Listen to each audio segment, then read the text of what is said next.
Om Swastiastu, nama saya Gede Tia Putra dari 11 MIPA 5, absen 3 dari SMA Negeri 7 Denpasar. Sekarang saya akan menjelaskan tentang sejarah musik barat.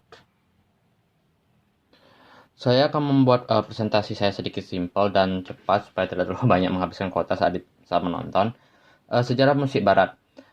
Secara gampangnya kalau saya mau menjelaskan dengan kata-kata saya sendiri, musik itu bersifat universal.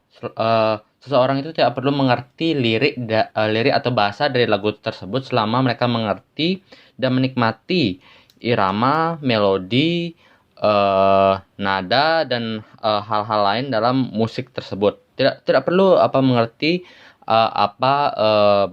arti atau bahkan bahasa dari lagu itu sendiri, dari yang menciptakan lagu itu. Sejarah musik barat itu dimulai sejak musik zaman Yunani kuno. Sempat dipercaya bahwa sejarah musik itu eh, apa sama dengan sejarah manusia. Eh, apa Dalam zaman Yunani kuno itu musik itu dipercaya sebagai kekuatan ajaib atau juga bisa dibilang sebagai mujikat dari dewa dan dewi atau mungkin setengah dewa. Dan juga ada beberapa dewa-dewi yang dipercaya sebagai dewa-dewi musik. Salah satu contohnya yang mungkin kita sering dengar dan lumayan kenal, Apollo. Setelah itu ada Amphion, ada Orpheus.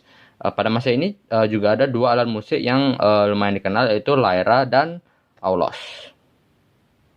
Kita lanjut ke musik zaman Romawi. Di sini kekuatan kekaisaran Romawi itu sangat kuat dan menunjukkan bahwa seni pada zaman Romawi ini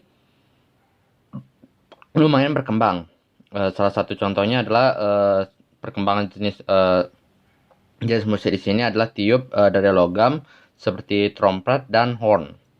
Pada musik abad pertengahan, musik pada zaman ini juga ikut berkembang, dan di sini juga ditemukan suatu teori musik adalah yaitu teori musik Guido de Arezzo, yaitu teori musik menghafal nada seperti yang bisa Anda lihat di sini salah satu contohnya.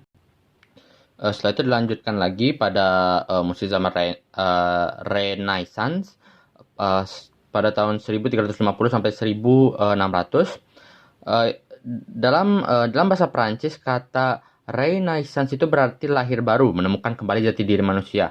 Maksudnya itu di sini adalah eh, apa bahwa seni musik ini mulai menemukan jati dirinya. Karena apa?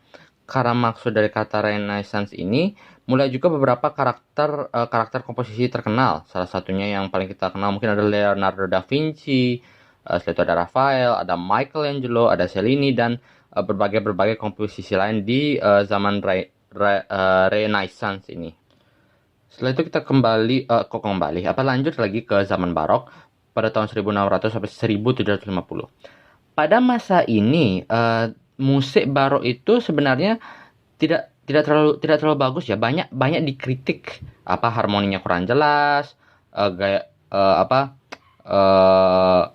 ada hal-hal lain yang tidak cocok bahwa dikatakan ini sebagai lagu, tapi karena walaupun dibilang lagu zaman baru ini tidak jelas, berbeda-beda dan sebagai macam, kualitas lagu walaupun kualitas lagunya kurang, tapi alat musiknya malah semakin berkembang. Pada masa ini juga diperkenalkan sistem tangga nada mayor dan minor. Salah satu komposisi yang lumayan terkenal pada zaman baru ini adalah John Sebastian pada tahun 1285 sampai 1750. Kita lanjut lagi ke zaman musik klasik 1750 sampai 1800. Di sini saya mendapatkan dari salah satu peneliti mungkin dalam seni musik. Menurut Fredrik Bloom, musik klasik adalah karya seni musik yang sempat menghentikan daya ekspresi dan bentuk bersejarah sedemikian rupa hingga tercipta suatu ekspresi yang meyakinkan dan dapat terus bertahan. Ini dalam artian musik klasik ini adalah reaksi atas pada masa zaman barok. Salah satu komponis pada masa zaman musik klasik ini adalah Wolfgang Amadeus Mozart. kalian pasti kenal nama ini karena nama ini benar-benar kenal sekali di bidang permusikan. Nah, pada masa ada lanjut lagi ke musik zaman romantik. Di sini musik zaman romantik itu dibagi menjadi 3 fase. Fase yang pertama romantik awal, di mana komposisi dari musik romantik itu dicampurkan dengan dongeng ajaib, sama hal-hal yang ada dalam cerita dongeng. Setelah itu ada romantik tinggi, dan yang terakhir ada romantik akhir. Pada fase ini kebanyakan lagu mulai bergaya naturalisme dan nasionalisme. Salah satu karakter yang berperan pada zaman ini adalah Franz Peter Schubert, Robert Schumann, dan Robert Franz. Nah, setelah itu tersisa lagi 2 zaman, yaitu musik zaman peralihan.